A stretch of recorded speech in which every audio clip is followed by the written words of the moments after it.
ഈ വീഡിയോയിലേക്ക് എല്ലാ മനുഷ്യർക്കും സ്വാഗതം. നമ്മൾ ഇന്ന് സംസാരിക്കാൻ പോകുന്നത് 2026 വേൾഡ് കപ്പിലേക്കുള്ള അർജന്റീന സ്ക്വാഡ് പ്രഖ്യാപിച്ചിരിക്കുന്നത് ലേനൽ സ്കലോണി എന്ന് പറയുന്ന അർജന്റീനക്കാരുടെ ആശാൻ.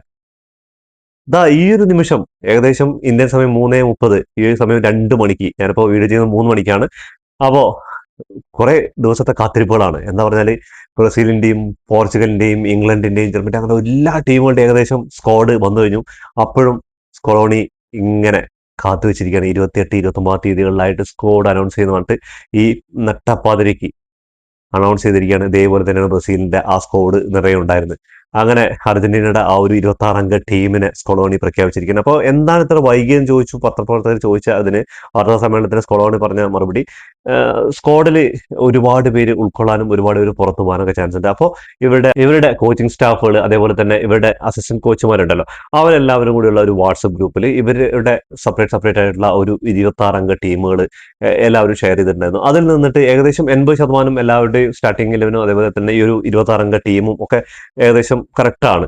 അതിൽ കുറച്ച് പേരാണ് അങ്ങോട്ടും ഇങ്ങോട്ടൊക്കെ മാറിയിട്ടുള്ളത്. അത് ഓരോ ആൾക്കാരുടെ ഇഷ്ടത്തിനനുസരിച്ചായിരുന്നു. അങ്ങനെ ഫൈനലായിട്ട് ഉള്ള ഒരു ഇതിലേക്ക് വരികയാണ്. പിന്നെ പരിക്കുകളും കാര്യങ്ങളും ഒക്കെ നോക്കണം. അങ്ങനെ അവസാനമായിട്ട് അർജന്റീന കാത്തിരുന്ന ആ ഒരു എന്താ പറയാ ഒരു സ്ക്വാഡ്, 26 അംഗ സ്ക്വാഡ് വന്നിരിക്കുകയാണ് 2022 ആവർത്തിക്കാൻ വേണ്ടിയിട്ട്. 2022 അങ്ങ് ഖത്തറിന്റെ മണമുള്ള ഖത്തറിലാണെങ്കിൽ 2026 അമേരിക്കയിൽ, ട്രംപിന്റെ അമേരിക്കയിൽ പോയിട്ട് കപ്പടിക്കാൻ വേണ്ടി അർജന്റീന മെസ്സിയുടെ കീഴിൽ അവസാനത്തെ ഡാൻസിന് ഇറങ്ങാൻ പോവാണ്. എന്താ പറഞ്ഞാല് വലിയ സർപ്രൈസുകളൊന്നും ഇല്ല. ടീം സ്ക്വാഡ് കണ്ടപ്പോൾ അതിൽ സർപ്രൈസിനൊന്നുമില്ല. എല്ലാവരും നമുക്ക് സുപരിചിതമായ കളിക്കാരാണ്. എല്ലാവരും അത്യാവശ്യം നല്ല പ്രീമിയർ ലീഗിലും അതേപോലെ സ്പാനിഷ് ലീഗിലും ലാ ലീഗിൽ ബുണ്ടസ് ലീഗിൽ അങ്ങനെ ഒരുപാട്, അതേപോലെ അർജന്റീനയുടെ പ്രാദേശിക ലീഗിലും കളിച്ചുകൊണ്ടിരിക്കുന്ന ടീമുകളൊക്കെയാണ്. അപ്പോൾ അത്ഭുതപ്പെടാനൊന്നുമില്ല. പക്ഷേ ഈ സ്ക്വാഡ് വരുന്നതിന് കുറേ ദിവസങ്ങൾക്ക് മുന്നേ തന്നെ ഡിബാല സ്ക്വാഡിൽ നിന്ന് പുറത്താണെന്ന് അറിഞ്ഞിട്ടുണ്ട്. എന്ന് പറഞ്ഞാൽ ഡിബാല കഴിവുള്ള ഒരാളാണെന്നൊക്കെ സ്ക്വാഡിനോട് സമ്മതിക്കുന്നുണ്ട്. പക്ഷേ ഡിബാലയെക്കാളും കഴിവുള്ള, അതേപോലെ തന്നെ പരിക്കുകളിലൊക്കെ വിമുക്തമായിട്ട് കളിക്കാനുള്ള പ്ലേയേഴ്സ് ഇപ്പോൾ അർജന്റീന സ്ക്വാഡ് നിലവിലുണ്ട്. ഒന്നാമത്തെ മെസ്സി തന്നെയാണ് ഡിബാലയ്ക്ക് എപ്പോഴും ഒരു ഇതായിട്ടുള്ളത്. എന്ന് പറഞ്ഞാൽ മെസ്സി കളിക്കുന്ന ആ ഒരു പൊസിഷനും അതേ ശൈലിയിലാണ് ഡിബാല കളിക്കുന്നത്. അതുകൊണ്ടാണ് അങ്ങനെ ഒരു നക്ഷത്രക്കണ്ണുള്ള ഒരു അർജന്റീനയുടെ രാജകുമാരന് ഇതുവരെ, പക്ഷേ കഴിഞ്ഞ വേൾഡ് കപ്പിൽ ആളുടെ അവസാനത്തെ ആ ഫൈനലിലുള്ള പെർഫോമൻസ് ഒക്കെ മതി അർജന്റീനക്കാർക്ക് അയാളെ ആഘോഷിക്കാനും ഓർമ്മിക്കാനൊക്കെ അത് ധാരാളമാണെന്നുള്ള കാര്യത്തിൽ സംശയമൊന്നുമില്ല. പക്ഷെ സ്ക്വാഡിൽ ഇടം നേടില്ല എന്നുള്ളതിന് ഒരു നിരാശയുണ്ട്. 26 അംഗ സ്ക്വാഡാണ്. അതിൽ പുതിയ ഒരുപാട് പ്ലേയേഴ്സ് വന്നിട്ടുണ്ട്. പഴയ അർജന്റീനയിൽ പുതിയ കുറച്ച് ഇലമെന്റ് കൂടി ചേർത്തിട്ടുള്ള ഒരു സ്ക്വാഡാണ് സ്കലോണി ഇപ്പോൾ അവതരിപ്പിച്ചിരിക്കുന്നത്. അപ്പൊ നമുക്ക് എന്താണ് സ്ക്വാഡിൽ ആരൊക്കെയാണ്? ഗോൾ കീപ്പർമാരുടെ കാര്യമാണ് പറയുന്നത്. ഗോൾ കീപ്പർമാരുടെ കാര്യം നോക്കിക്കഴിഞ്ഞാൽ ഒരു കാലത്ത് അർജന്റീന ഏറ്റവും ബുദ്ധിമുട്ടിയത് ഗോൾ കീപ്പർമാരുടെ കാര്യത്തിലായിരുന്നു. അതിൽ ഒരു പരിധിവരെ റൊമാരോ വന്ന ശേഷമാണ് നമുക്ക് ഒരു ഒരു ധൈര്യം ഉണ്ടായിരുന്നു. പക്ഷേ എമി മാർട്ടിനസ് വന്നത് കുറച്ച് ആ ധൈര്യത്തിന് കുറച്ചുകൂടെ കോൺഫിഡന്റ് എന്ന് പറയാൻ, അങ്ങനത്തെ ഒരു ലെവലിലേക്ക് മാറി അർജന്റീനയുടെ ആ ഗോൾ കീപ്പിംഗ്. ഇപ്പോൾ മൂസയെ നോക്കി കഴിഞ്ഞാൽ റൂളി, ഇവർ 3 പേരാണ് ഗോൾ കീപ്പർമാരായിട്ട്.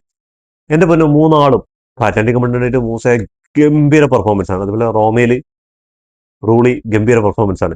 ഈ മൂസയുടെ അഭാവത്തിലാണ്, പരുക്ക് സമയത്താണ് എമി മാർട്ടിനസ് അർജന്റീനയുടെ സ്ക്വാഡിൽ കഴിഞ്ഞ പ്രാവശ്യം എത്തുന്നത് സ്റ്റാർട്ടിങ്ങിൽ. കാരണം അതുവരെ എമി മാർട്ടിനസ് പറഞ്ഞ ഗോൾ കീപ്പറെ കുറിച്ച് നമുക്ക് തീരെ അറിവില്ലായിരുന്നു. എന്താ പറഞ്ഞാൽ ആഴ്സണലിന്റെ ബെഞ്ചിൽ ഇരുന്ന് തഴമ്പിച്ച് പിന്നെ അവിടെ നിന്ന് FA കപ്പ് നേടിയിട്ട് ടീം വിട്ട് പോവാണ്. അങ്ങനെ നമുക്കൊരു മാണിക്യത്തെ കിട്ടുകയാണ്. അർജന്റീന ഫാൻസിനും അർജന്റീനയ്ക്കും വേണ്ടി ഒരു മാണിക്കായി മാറിക്കൊണ്ടിരിക്കുകയാണ്. അത് ഫൈനലിൽ ഇത്രയും കോൺഫിഡന്റിൽ ഗോൾ കീപ്പിംഗ് ചെയ്യുന്ന ഒരു അർജന്റീൻ ഗോൾ കീപ്പർ ഇതിനു മുമ്പ് കണ്ടിട്ടില്ല എന്നുള്ള കാര്യം അത് പറയാതിരിക്കാൻ വയ്യ. കണ്ടിട്ടില്ല. അർജന്റീന ഫാൻസ് ആയിക്കോട്ടെ, അർജന്റീന ഇതുവരെ ഉണ്ടായെന്ന് വെച്ചാൽ ഇങ്ങനെ ഒരു കോൺഫിഡന്റും എതിർ ടീമിന്റെ ഓരോ പെനാൽറ്റി ഷൂട്ട് എടുക്കാൻ വരുമ്പോഴും അതിനകത്ത് എതിർ ടീമിന്റെ പ്ലേയേഴ്സിനെ ആ ഒരു ഇതിൽ വെച്ചിട്ട്, ഇതിപ്പോ ആഴ്സണലിൽ കളിക്കുമ്പോഴും ഒക്കെ എന്തോ ആയിക്കോട്ടെ, പക്ഷെ അർജന്റീന ജേഴ്സി അണിയുമ്പോൾ ചങ്ങയുടെ ആ പൊട്ടൻഷ്യലും അതേപോലെ ആ വേൾഡ് കപ്പിൽ ആ ഒരു ഫൈനൽ മൂവ്മെന്റ് ആ കാലുകൊണ്ട് ഒരു അർജന്റീനക്കാരനും മറക്കില്ല ആ ഒരു സേവ്. അപ്പൊ നമുക്ക് സ്ക്വാഡിലേക്ക് കടക്കാം. ആദ്യമായിട്ട് നമുക്ക് ഗോൾ കീപ്പർമാർ നോക്കുകയാണെങ്കിൽ, ഗോൾ കീപ്പർമാരായിട്ട് ഒന്നാം ഗോൾ കീപ്പറായിട്ട് വേറെ സംശയങ്ങളൊന്നും വേണ്ട. അത് എമി മാർട്ടിനസ് ആണ്. ആസ്റ്റൺ വില്ലയ്ക്ക് വേണ്ടി ഇപ്പോൾ യൂറോപ്പ ലീഗും സ്വന്തമാക്കിയിട്ട് ആള് മിന്നും ഫോമിലാണ് കളിച്ചുകൊണ്ടിരിക്കുന്നത്. ആ ഒരു വിരലിന് പരിക്കുകളൊക്കെ ഉണ്ടെന്നുള്ള കാര്യമൊക്കെ ശരി. പക്ഷേ വേൾഡ് കപ്പിൽ ഒന്നാം ഗോൾ കീപ്പറായിട്ട് അർജന്റീനയ്ക്ക് ഈ ചങ്ങ ഇല്ലാതെ മുന്നോട്ട് പോകാൻ പറ്റില്ല എന്നുള്ള കാര്യത്തിൽ സംശയമൊന്നുമില്ല. സെക്കൻഡ് ഗോൾ കീപ്പറായിട്ട് ജുവാൻ മൂസയാണ് അത്ലറ്റിക്കോ ഡി മഡ്രിഡിന്റെ.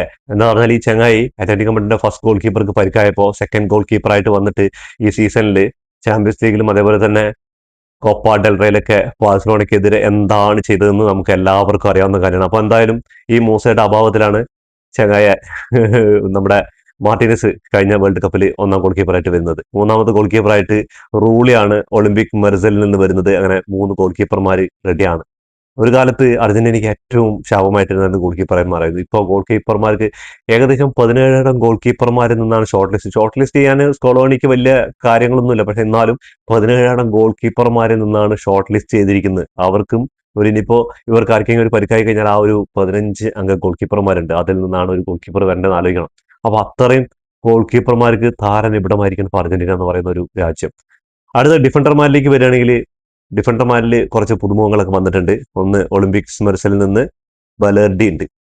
രണ്ടാമത്തെ നോക്കിക്കഴിഞ്ഞാൽ ടാഗ്ലഫിക്കോ ലിയോണിൽ നിന്ന്, അതേപോലെ തന്നെ മൊണ്ടിയാൽ ലിവർ പ്ലേറ്റിൽ നിന്ന്, അതേപോലെ തന്നെ ലിസാൻഡ്രോ മാർട്ടിനസ് മാഞ്ചസ്റ്റർ യുണൈറ്റഡിൽ നിന്ന്, റൊമാരോ ആള് പിന്നെ പറയേണ്ട കാര്യമില്ലല്ലോ. ടോട്ടൻഹാം ഹോട്ട്സ്പർ റിലേഗേഷൻ ഒന്ന് കഷ്ടിച്ച് രക്ഷപ്പെട്ടു. പക്ഷെ അർജന്റീനൻ കുപ്പായത്തിൽ ഈ ചങ്ങായി അത് ഒരു ധൈര്യം തന്നെയാണ്. അടുത്ത് നോക്കിക്കഴിഞ്ഞാൽ നിക്കോളോ ഒറ്റമണ്ടി ചങ്ങായിയുടെ അവസാന ഡാൻസ് ആണ്. മെസ്സിക്കൊപ്പം ഈ ലോകകപ്പോട് കൂടിയിട്ട് അർജന്റീന ജേഴ്സിയിൽ ഇനി കാണാൻ പറ്റും തോന്നുന്നില്ല.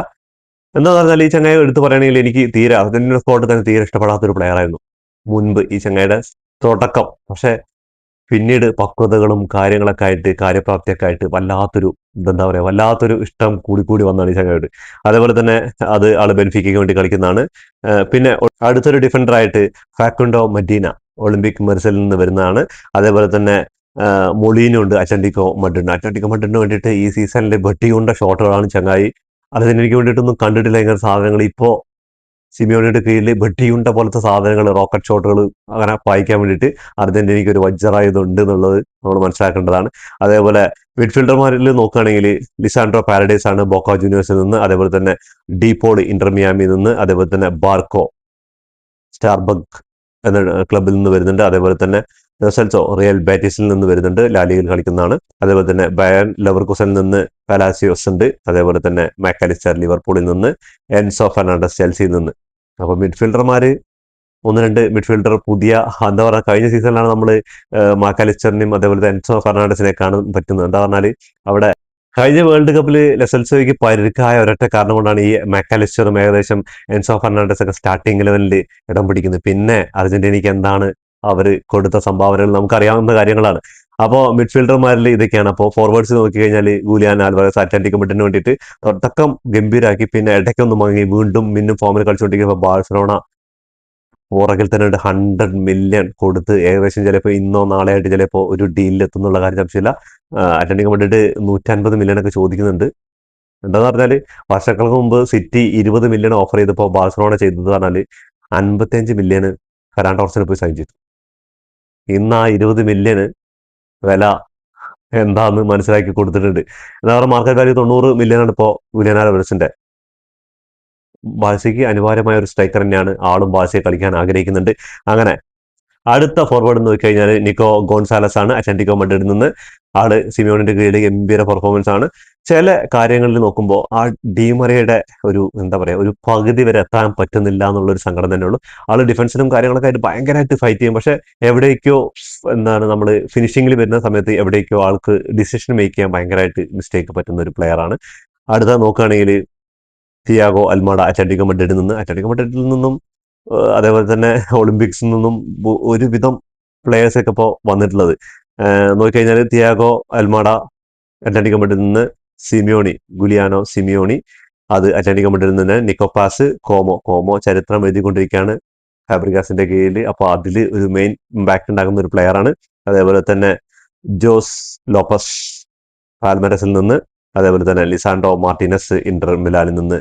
Finally the last dance Lionel Messi അങ്ങേര് കച്ച കെട്ടി ഇറങ്ങിയിരിക്കുന്ന കഴിഞ്ഞ വേൾഡ് കപ്പിൽ എന്താണ് കാണിച്ചതെന്ന് എല്ലാവർക്കും അറിയാം. ഫൈനലി ദ ലാസ്റ്റ് ഡാൻസ് തന്റെ അവസാന അംഗത്തിന് ലയണൽ മെസ്സി ഇറങ്ങാണ്. അപ്പോ ലയണൽ മെസ്സിയാണ് 26ാമത്തെ എന്താ പറയാ കഴിഞ്ഞ പ്രാവശ്യത്തെ ആ ഒരു ക്യാപ്റ്റൻ ഉണ്ടല്ലോ ലയണൽ മെസ്സി തന്റെ അവസാന അംഗമായ 2026 വേൾഡ് കപ്പിന് 2ാമത്തെ വേൾഡ് കപ്പ് അടിക്കാൻ വേണ്ടി ഇറങ്ങാണ്. കഴിഞ്ഞ വേൾഡ് കപ്പിൽ അറിയാലോ എന്താ സംഭവിച്ചെന്ന്. സൗദിക്ക് മുന്നിൽ ഏറ്റ പരാജയത്തിന് ശേഷം ചങ്ങായി പറയുന്ന ഒരു ഡയലോഗുണ്ട്, ഈ ടീം നിങ്ങൾ നിരാശപ്പെടുത്തില്ല. അതിനുശേഷം അതുവരെ കണ്ട മെസ്സി അല്ല നമ്മൾ കണ്ടത്. ഒരു വീറും വാശിയും ഒരു വില്ലനായിട്ടുള്ള ഒരു ക്യാപ്റ്റനെയാണ് കണ്ടത്. അതുവരെ ഗ്രൗണ്ടിൽ ശാന്തമായിട്ട് കളി കൊണ്ട് മാത്രം ചങ്ങായി ഗോളുകൾ അടിച്ചു കൂട്ടിയിട്ടും അതേപോലെ അസിസ്റ്റ് കൊടുത്തിട്ടാണ് എതിർ ടീമുകളെ തോൽപ്പിക്കുകയെങ്കിൽ കഴിഞ്ഞ സീസണിൽ മെക്സിക്കോക്കെതിരെയും അതേപോലെ പോളണ്ടിനെതിരെയും അതേപോലെ നെതർലാൻഡിനെതിരെ ആ ഒരു സെലിബ്രേഷൻ ഒക്കെ ഉണ്ടായിരുന്നു. നിന്നിട്ട് എന്റെ പൊന്നോ, ഒരു രക്ഷയില്ലാത്ത ആ ഒരു ക്യാപ്റ്റനായിട്ട് മാറിയിട്ടാണ് എന്താ പറയുക, കപ്പടിക്കാൻ വേണ്ടിയിട്ട് ഇനിയിപ്പോ നായകനാവാൻ പറ്റിയില്ലെങ്കിൽ വില്ലനായിട്ട് കപ്പടിക്കാൻ പറ്റുകയാണെങ്കിൽ അങ്ങനെ അടിക്കും എന്നുള്ള ഒരു ഇതിൽ തന്നെയാണ് ലയണൽ മെസ്സി നമുക്ക് കാണാൻ കഴിഞ്ഞത്. അപ്പൊ അതേപോലെ ഒരു ലയണൽ മെസ്സിയെ വീണ്ടും കണ്ട് ഈ സീസണിലും 2026 വേൾഡ് കപ്പ് മുത്തം വിട്ട് ഒക്ടോബറിൽ നടക്കുന്ന ലണ്ടനിലാണ് ഇപ്രാവശ്യം ബാലൻഡിയർ നടക്കുന്നത്. ആ ലണ്ടനിൽ നടക്കുന്ന ബാലൻഡിയറും തൂക്കി 2029 സൂപ്പർ ബാലൻഡിയറും തൂക്കണമെന്ന് ആഗ്രഹിക്കാത്ത ഒരു അർജന്റീനക്കാരനും ഉണ്ടാവില്ല എന്നുള്ള കാര്യത്തിൽ സംശയമൊന്നുമില്ല. അപ്പൊ നമുക്ക് കാത്തിരിക്കാം. എന്താന്ന് പറഞ്ഞാൽ ഈ സീസണിൽ ഇത്ര കൂളായിട്ട് സിമ്പിളായിട്ട് നമ്മുടെ ഈ പോപ്കോണും കടലയൊക്കെ വാങ്ങിച്ച് മിച്ചറൊക്കെ വാങ്ങിച്ച് ഇരുന്ന് കളി കാണുന്ന ഒരു അത്രയും സിമ്പിളായിട്ട് അത്രയും കൂളായിട്ട് കാണുന്ന ഒരു ഫാൻസ് ഉണ്ടെങ്കിൽ അത് അർജന്റീനക്കാർ മാത്രം ഉണ്ടാവണം എന്നുള്ളത് നിസ്സംശയം ഞാനിവിടെ പറയണം. എന്താ കാരണം എന്ന് പറഞ്ഞാൽ ഒരുപാട് കാലം ഞങ്ങൾ വീർപ്പ് മുട്ടിയിട്ടും ടെൻഷൻ അടിച്ചിട്ട് ഇരുന്ന് കളി കണ്ടതാണ്. അപ്പോ അതൊന്നും ഇല്ലാതെ കൂളായിട്ട് ഇരുന്ന് കളി കാണാൻ വേണ്ടി റെഡി ആയിക്കും അർജന്റീന ഫാൻസ് എല്ലാവരും. അപ്പോൾ ഈ സ്ക്വാഡിൽ നിങ്ങൾ ആരൊക്കെയാണ് ഇനി ഉൾപ്പെടുത്തേണ്ടത്, അതേപോലെ ഈ സ്ക്വാഡിൽ വിട്ടുനിന്ന് അർജന്റീനയുടെ ഈ വേൾഡ് കപ്പ് സ്ക്വാഡിൽ നോക്കിക്കഴിഞ്ഞാൽ ഒരുപാട് ഇഷ്ടമുള്ള താരങ്ങൾ, നിങ്ങളുടെ പ്രിയപ്പെട്ട താരങ്ങൾ ചിലപ്പോൾ ആ ഒരു സ്ക്വാഡിൽ ഉണ്ടാവില്ല. എന്താ കാരണം എന്ന് പറയുന്നത് ഒരു വേൾഡ് കപ്പാണ്. 26 അംഗ ടീമുകളിൽ ഈ ഒരു അർജന്റീന പറയുന്ന രാജ്യത്തിൽ നിന്ന് 26 അംഗ ആ ഒരു ഇപ്പോൾ ഏറ്റവും കൂടുതൽ നന്നായി കളിച്ചുകൊണ്ടിരിക്കുന്ന 26 പേരാണ്. ഇതിലും 11 പേരാണ് സ്റ്റാർട്ടിങ്ങിൽ ഉണ്ടാവുക. അപ്പോൾ ചില ആരാധകർക്ക് നിരാശ ഉണ്ടാവും. അപ്പൊ എന്തായാലും നമ്മൾ അർജന്റീനക്കാരെ ഒന്നായിട്ട് ഒരു ടീമായിട്ട് ഈ ഒരു വേൾഡ് കപ്പിന് വേണ്ടി പോയത്. അപ്പൊ നമുക്ക് ഇതിൽ പ്രമുഖരായിട്ട് നോക്കുകയാണെങ്കിൽ ഡിബാല തന്നെയാണ് എൻ്റെ ഒരു ഇതിൽ ഏറ്റവും മുൻപന്തിയിൽ നിൽക്കുന്ന ടീമിൽ. എന്ന് പറഞ്ഞാൽ കുറെ പരുക്കുകളാണ് ഇപ്പോൾ ആളിനെ അലട്ടിക്കൊണ്ടിരിക്കുന്നത്. അതുപോലെ ആളുടെ പൊസിഷനിൽ കളിക്കുന്ന പ്രഗത്ഭരായ കുറച്ച് പേരുണ്ട്. അതിലും പ്രസന്റാനോ റയൽ മാഡ്രിഡിന് വേണ്ടി കളിക്കണം. എന്താ പറയുക, റയൽ മാഡ്രിഡിന് ഈ ഒരു സീസണിൽ വേൾഡ് കപ്പിന് ഭയങ്കര പ്രശ്നങ്ങളാണ്. എന്താ പറഞ്ഞാൽ സ്പെയിനിന്റെ സ്ക്വാഡ് വന്നപ്പോൾ നമ്മൾ കണ്ടു, ബാഴ്സയിൽ നിന്ന് 8 താരങ്ങളാണ് റയൽ മാഡ്രിഡ് സ്ക്വാഡിൽ നിന്ന് ഒരു താരം പോലും ഉണ്ടായിരുന്നില്ല. വേൾഡ് കപ്പ് സ്പെയിനിന്റെ സ്ക്വാഡിലേക്ക് ബാഴ്സയിൽ നിന്ന് 8 താരങ്ങൾ ഉണ്ടായിരുന്നപ്പോൾ റയൽ മാഡ്രിഡിൽ നിന്ന് ഒരു പ്ലേയേഴ്സ് വരെ ഉണ്ടായിരുന്നില്ല എന്നുള്ള കാര്യമാണ്. അതേപോലെ തന്നെ ഇപ്പോൾ മസന്താനോന്റെ കാര്യം, മസന്താനോ റയൽ മാഡ്രിഡിന് വേണ്ടിയിട്ട് തീരെ ടൈമിങ്ങൾ കിട്ടിയിട്ടുണ്ടായിരുന്നില്ല. അപ്പോൾ അതുകൊണ്ട് ആളുടെ കഴിവുകൾ പ്രകടിപ്പിക്കാനുള്ള അവസരങ്ങളും കിട്ടിയിട്ടില്ല എന്നുള്ള കാര്യത്തിൽ സംശയമൊന്നുമില്ല. ഇനി ചെറുപ്രായമാണ്. ഇനി അടുത്തൊരു വേൾഡ് കപ്പിന് വേണ്ടി നമുക്ക് മെസ്സിക്ക് പകരക്കാരനായിട്ട് കാത്തിരിക്കാം. അപ്പോൾ അടുത്ത് ഹഗ്വനോ എന്ന് പറയുന്ന പ്ലെയർ ഇല്ല. അതേപോലെ തന്നെ അഗസ്റ്റിൻ ഗിയ എന്ന് പറയുന്ന ഒരു പ്ലെയർ മിസ്സിംഗ് ആണ്. മാർക്കോ സെനസി നമ്മുടെ ബോൺമൗത്തിന്റെ എന്താന്ന് പറഞ്ഞാല് ഏകദേശം എല്ലാവരും പ്രതീക്ഷിച്ചൊരു ഡിഫൻഡറാണ്, പക്ഷെ ആളുണ്ടായിരുന്നില്ല. അതേപോലെ തന്നെ പെരോൺ, ബൂണ്ടിയ, മെസന്താനോ, സോള്, പ്രസ്റ്റന്റിനി, അതേപോലെ തന്നെ ഗർനാച്ചോ. ഇതില് പ്രസ്റ്റന്റിനിയും അതേപോലെ തന്നെ നമ്മുടെ മസ്താനോ ഇവർ രണ്ടുപേരായിരിക്കും മത്സരിച്ചിട്ട് ആരെങ്കിലും ഒരാളായിരിക്കും സ്ക്വാഡിലുണ്ട്. പക്ഷെ രണ്ടാൾക്കും അവസരം കിട്ടിയില്ല. അതുപോലെ ഗർനാച്ചോ എന്ന് പറഞ്ഞാൽ ചെൽസിയിൽ മാഞ്ചസ്റ്റർ യുണൈറ്റഡും ചെൽസിയിലൊക്കെ വന്നിട്ട് ആളിപ്പോ അത്യാവശ്യം നല്ല പ്രകടനമൊക്കെ കാഴ്ചവെച്ചിരിക്കും. പക്ഷെ എന്തുകൊണ്ടോ 26 അംഗ ടീമിൽ ആള് ഇടം പിടിച്ചിട്ടില്ല എന്നുള്ള കാര്യമാണ്. അപ്പോൾ നിങ്ങളുടെ ഏതൊക്കെ പ്ലെയർ ആണ് ഇതിൽ നിന്ന് മിസ്സായിട്ടുള്ളത് കമന്റ് ബോക്സിൽ കമന്റ് ചെയ്യുക. അപ്പോൾ ഇതോടുകൂടി വീഡിയോ അവസാനിക്കുന്നു. അപ്പോൾ എന്തായാലും വേൾഡ് കപ്പ് അടുത്തുകൊണ്ടിരിക്കുകയാണ്. അപ്പോൾ ഇനി വേൾഡ് കപ്പിനെ കുറിച്ചുള്ള വീഡിയോ ഉണ്ടാവും. അപ്പോൾ എല്ലാവരും നിറഞ്ഞ കൈയോടുകൂടി സപ്പോർട്ട് ഉണ്ടാവണമെന്ന് പറയുന്നു. അപ്പോൾ ഇനിയും കുറച്ച് ടീമുകളുടെ സ്ക്വാഡുകൾ മാത്രമേ വരാൻ ബാക്കിയുള്ളൂ. അത് കഴിഞ്ഞാൽ ഇനി ദിവസങ്ങൾ മാത്രമേ ഉള്ളൂ വേൾഡ് കപ്പിനെ കാത്തിരിക്കുകയാണ്. അപ്പോൾ ഇതോടുകൂടി ഈ വീഡിയോ അവസാനിക്കുന്നു. ഫുട്ബോൾ ലോകത്തെ പുതിയ സെഷനുമായി വീണ്ടും കാണാം. ഈ വീഡിയോ ഇഷ്ടപ്പെട്ടാൽ ലൈക്ക് ചെയ്യുക, ഷെയർ ചെയ്യുക, സബ്സ്ക്രൈബ് ചെയ്യുക. നിങ്ങളുടെ ഫുട്ബോൾ ഫാൻസായ വേൾഡ് കപ്പ് ഫാൻസായ ഫ്രണ്ട്സിന് ഈ വീഡിയോ ഷെയർ ചെയ്ത് കൊടുക്കാം.